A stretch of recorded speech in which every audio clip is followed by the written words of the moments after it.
Hello students, start करते हैं PY questions of chapter 3। तो फर्स्ट क्वेश्चन है बेटा, फर्स्ट क्वेश्चन हमारा केस बेस्ड क्वेश्चन ही है। देखिए आपको, a coaching institute of mathematics conduct classes in 2 batches, first and second. The fees for rich and poor children are different. In batch 1 20 poor and 5 rich children.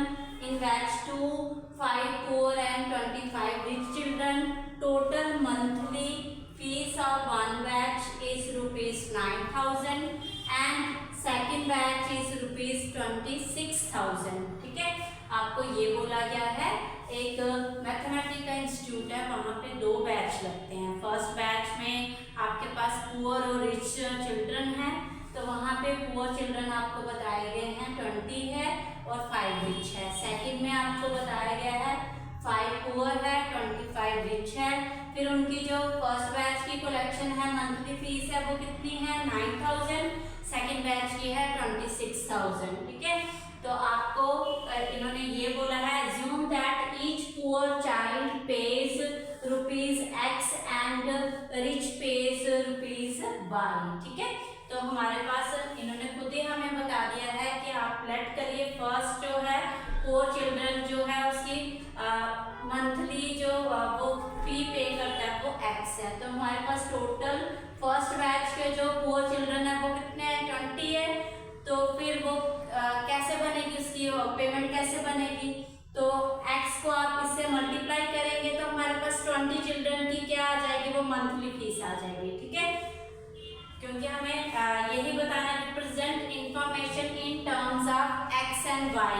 तो in terms of x and y का मतलब यही है बेटा कि हमें equations बना के बतानी है। ठीक है, तो फर्स्ट हमारे पास है, ये बोला गया है, तो आप यहाँ पे अगर लिखना चाहते हैं तो लिख सकते हैं, let fees paid by poor children, poor child. ठीक है, fees paid by poor child क्या है आपके पास x है। ठीक है, और यहाँ पे हमारे पास रिच चाइल्ड की क्या है, वो दी गई है आपको y।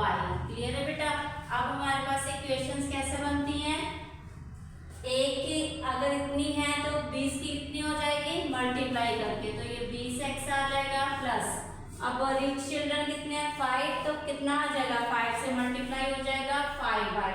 तो इन दोनों की जो हमारे पास मंथली है, दोनों की मंथली फीस जो है वो क्या हो जाएगी ऐड, वो ऐड होके हमें कितनी मिली है टोटल 9,000। तो ये आ जाएगा 9,000। ठीक है, सेकंड इक्वेशन भी ऐसे बनेगी। सेकंड बैच में हमारे पास जो पुअर चिल्ड्रन है वो 5 है, तो 5 मल्टीप्लाई x कितना हो जाएगा 5x। ठीक है बेटा, सेकंड हमारे पास 25 रिच है, तो कितना आ जाएगा 25y। और टोटल हमारे पास इन फर्स्ट सेकंड बैच की जो मंथली इनकम आई थी वो कितनी आई थी 26, क्योंकि पुअर और रिच की दोनों की मंथली जो भी हमारे पास फीस आई उनको ऐड करके वो कितना है 26,000। ठीक है, ये हमारे पास 2 इक्वेशंस होंगी। क्लियर है बेटा? अब हमें सेकंड में ये बोला गया है, find the monthly fees paid bye a poor children. Poor children हमें क्या कर लिया हमने कि fees paid by poor child वो क्या था x था, तो हमारे पास हमें अब x की वैल्यू निकालनी है। ठीक है, चलिए अब आप क्या करेंगे, यहाँ पे ये 2 इक्वेशंस है। ओके, तो अगर हम यहाँ पे देखें, एलिमिनेशन मेथड हमने पढ़ा हुआ है चैप्टर 3 में, तो यहाँ से अगर हम देखें ये वाली सेकंड वाली इक्वेशन को अगर हम 5 से डिवाइड करते हैं तो हमारे पास एक वेरिएबल सेम हो रहा है, 5 से डिवाइड करेंगे तो 5y आ जाएगा। तो यहाँ पे ये आ गया x plus 5y is equal to 5 4 5 5 25 और 5 2 10 52। ठीक है, इसको ले लो फर्स्ट इक्वेशन, इसको ले लो सेकंड इक्वेशन। क्लियर है बेटा? अब हम एलिमिनेशन मेथड लगाएंगे, इनको क्या करेंगे सब्ट्रैक्ट करेंगे। ठीक है, तो ये सब्ट्रैक्ट करने से हमें क्या मिलेगा, वैल्यू मिल जाएगी वेरिएबल की। तो यहाँ से मैं इरेज करी ये वाला पार्ट। चलिए अब हमारे पास आ गया 20x plus 5y is equal to 9,000, नीचे है x plus 5y is equal to 52। तो हमने क्या किया, इसको सब्ट्रैक्टिंग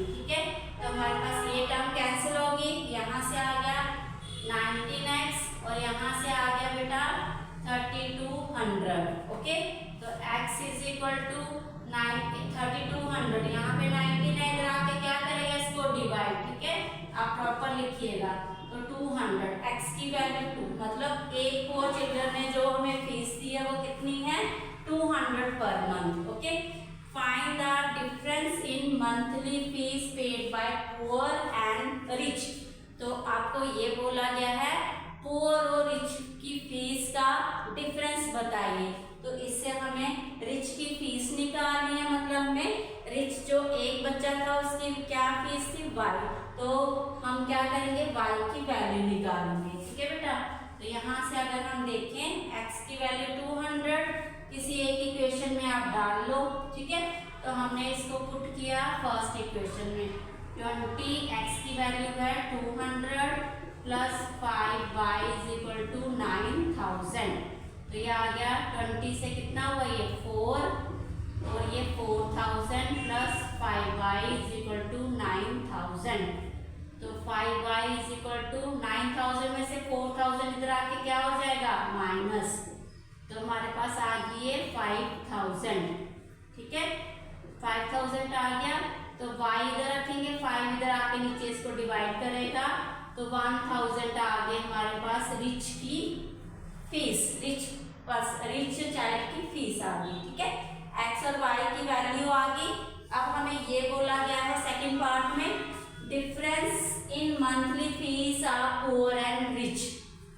तो ये आप नोट कर लेंगे।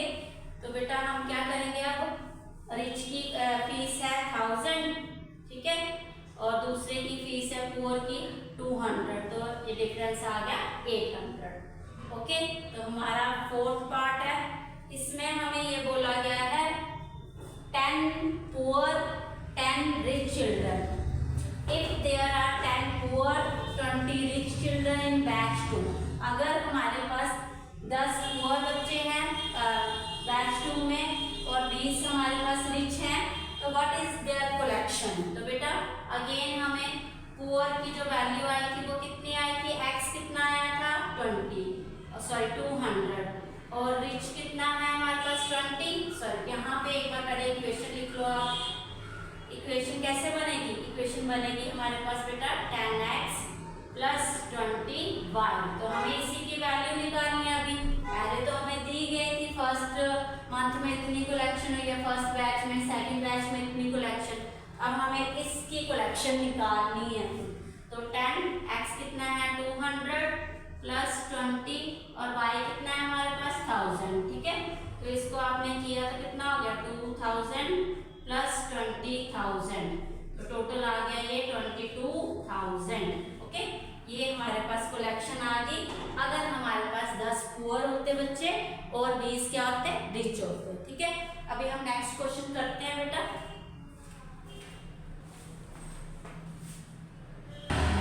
क्वेश्चन नंबर 2 में बेटा ये बोला गया है आपको, 2 lines are given to be parallel, the equation of one of these line is this, ठीक है।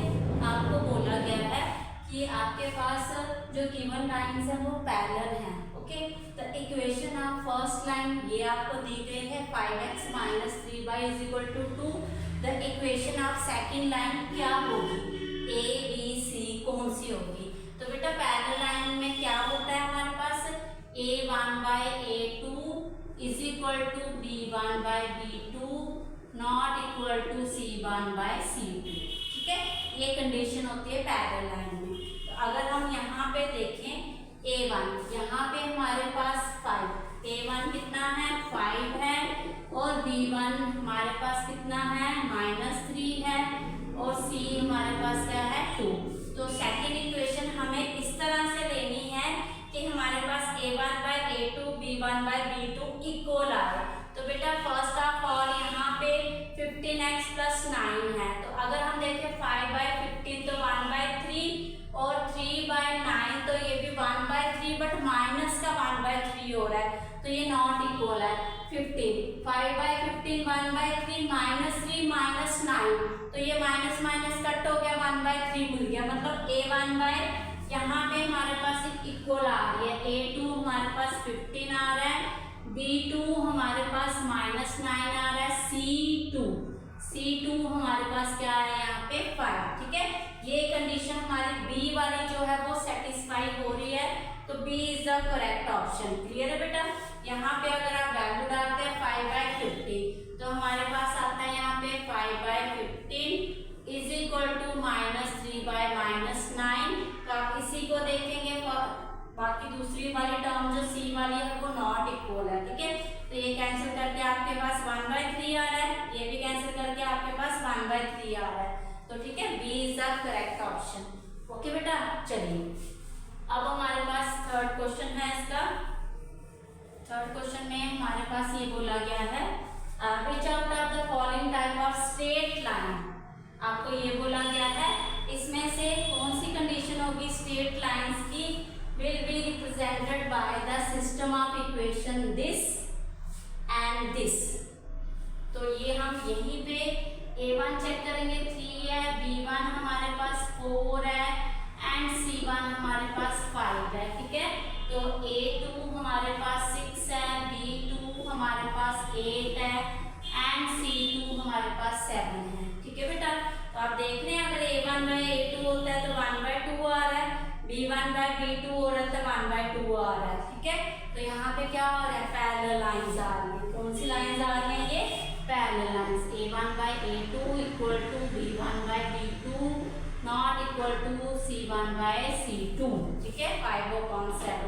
तो ये हमारे पास किस तरह की स्ट्रेट लाइन, तो स्ट्रेट लाइन तो आपको पता है पैरेलल लाइंस ही होगी, इंटरसेक्टिंग लाइन तो स्ट्रेट लाइन नहीं होगी, ठीक है। वो इस तरह से कट करेगी, पैरेलल लाइन से आपके पास क्या होती है स्ट्रेट लाइन। तो ए इज द करेक्ट ऑप्शन, ठीक है। अभी आपके पास है फोर्थ क्वेश्चन। तो चलिए फोर्थ क्वेश्चन की तरफ। बेटा इस तरह से क्वेश्चन आते हैं, बट अगर आप पहले पढ़ा होगा तो आपको इजी हो जाएगा, ठीक है। अगर आप उसी टाइम पढ़ेंगे तो आपको थोड़ा सा तो कंफ्यूज होगा। क्लियर है बेटा। तो इसलिए ये PY क्वेश्चंस आपके लिए हैं, आप इसकी प्रैक्टिस करिए। ओके बेटा, चलिए फोर्थ है हमारे पास the condition for the system of linear equation this and this. हमें लीनियर इक्वेशन जो है वो दी गई है। First one is ax plus by is equal to c, second one is lx plus my is equal to n to have a unique solution।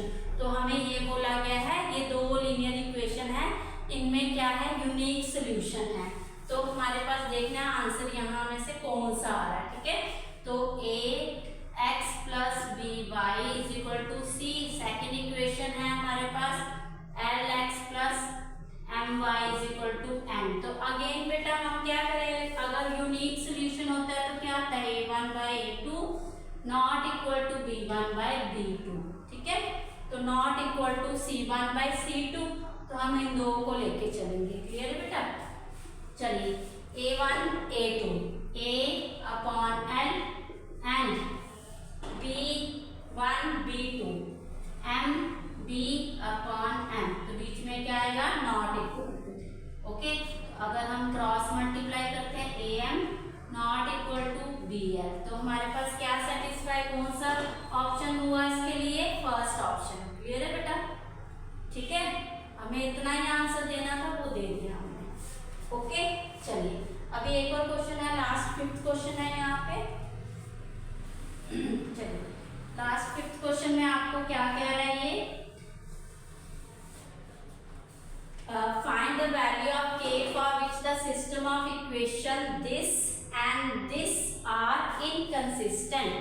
आपको consistent और inconsistent का पता है। कंसिस्टेंट मतलब यूनिक सोल्यूशन, इनकंसिस्टेंट मतलब no solution. No solution किस में होता है, पैरेलल लाइंस में। तो पैरेलल लाइंस के लिए क्या आता है, a1/a2 equal to b1/b2 not equal to c1/c2, ठीक है। तो हम यहाँ से इक्वेशन से अब वैल्यू ले लेंगे a1 और a2 की। वो आ गया x लिखा है तो ओनली 1 आएगा, a2 हमारे पास 3 आ गया इक्वल टू b1 हमारे पास 3 है, b2 हमारे पास k है, नॉट इक्वल टू में c1 हमारे पास 4 है। 4 इस साइड आ जाएगा इक्वेशन के, ठीक है, क्योंकि 12 इस साइड दिया है, तो इस साइड आ जाएगा तो क्या आ जाएगा, ये नेगेटिव 4/12 इस तरह से। ओके बेटा, अब हमें क्या देना है, k की वैल्यू। तो तो k की वैल्यू हम जहाँ पे इक्वल है, ठीक है, पैरेलल है ना, तो यहाँ पे इक्वल है, हम इन दो को लेके चलेंगे, ठीक है। तो ये आ जाएगा k = 9। तो हमारा करेक्ट ऑप्शन आ गया इसका सी। क्लियर है बेटा, ये आ गया।